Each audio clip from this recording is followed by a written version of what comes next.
సనత్ నగర్ సంతకు మీరెప్పుడు వెళ్లారా? ఎర్రగడ్డ మెట్రో దగ్గరలో ఆదివారం పూట జరిగే ఈ సంత ఒక బ్రాండెడ్ సంత. ఇక్కడ పిన్నీస్ నుంచి గడ్డపార వరకు అన్నీ దొరికేస్తాయి. అంతేనా, 100-200కు బ్రాండెడ్ షూస్, షర్ట్స్, ప్యాంట్స్, ఇలా అన్నిటికీ సింగిల్ స్పాట్ ఈ సనత్ నగర్ సంత.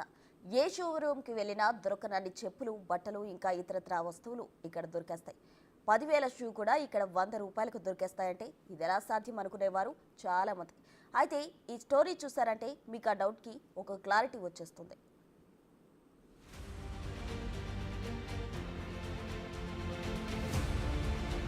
ఇదిగో అక్కడ మంచం మీద ఏమి ఎరుగని అమాయకుడిలా కూర్చొని కనిపిస్తున్నాడే, ఇతడి స్టోరీ తెలుసుకుంటే మీకు మొత్తం మ్యాటర్ అర్థమైపోతుంది.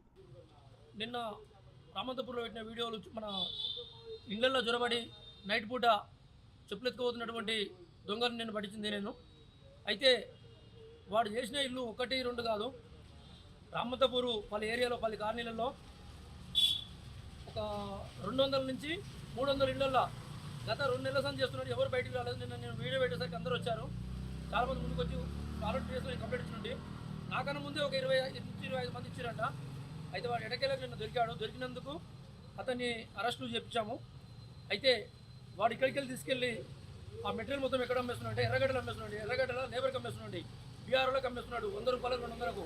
దాన్ని వీడు రామంతపూర్లో బాధితులు మొత్తం అందాల చూస్తేనే 20 నుంచి 30 లక్షల రూపాయల వస్తువులు, ఈ షూలు, ఓన్లీ షూ, బ్రాండెడ్ షూలే తీసుకెళ్తున్నాడండి.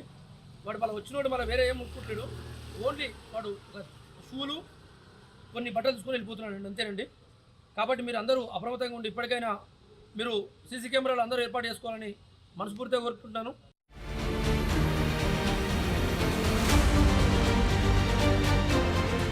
చూశారుగా, రాత్రిళ్ళు ఎవరూ చూడని సమయాన ఇంటింటికి వెళ్లడం, అక్కడ దొరికిన బ్రాండెడ్ చెప్పులు దొరికినట్టు దోచేయడం.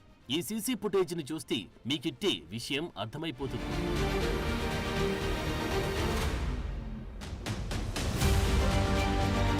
బ్రాండెడ్ షూని దోచేసి సనత్ నగర్ సంతలో 100-200 రూపాయలకు అమ్మేసేవాడట ఈ దొంగ. రామంతపూర్లో చోరీ చేసే మల్లేష్ అని ఈ చిచోరగాడిని పట్టుకొని పోలీసులకు అప్పగించారు స్థానికులు. ఈ దొంగ మొగుడే ఇలా ఉన్నాడనుకుంటే ఇక అతడి పెళ్లం ఇంకెంత ఊగిపోతుందో మీరే చూడండి. హస్బెండ్ 1 నెంబరీ అంటే వైఫ్ 10 నెంబరీగా స్టేషన్ లో పోలీసుల ముందే హల్చల్ చేసింది. క్వార్టర్ కొట్టి హౌ మందు కొట్టినా ఏం చేస్తారంటూ దమ్ దమ్ చేస్తున్న దృశ్యాలు మీరే గమనించండి.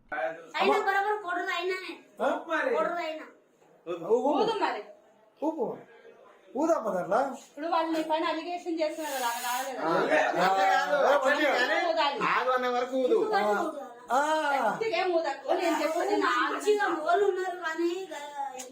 మాట్లాడుతూ పర్వాలేదు, నాకు కూడా వస్తాయి కానీ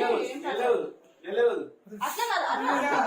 నువ్వు నీ శ్వాస అంతా నాకొద్దు. అట్లనే సేమ్ అట్లనే అట్లా ఊపుగా అదే ఆట ఆడుతున్నావు.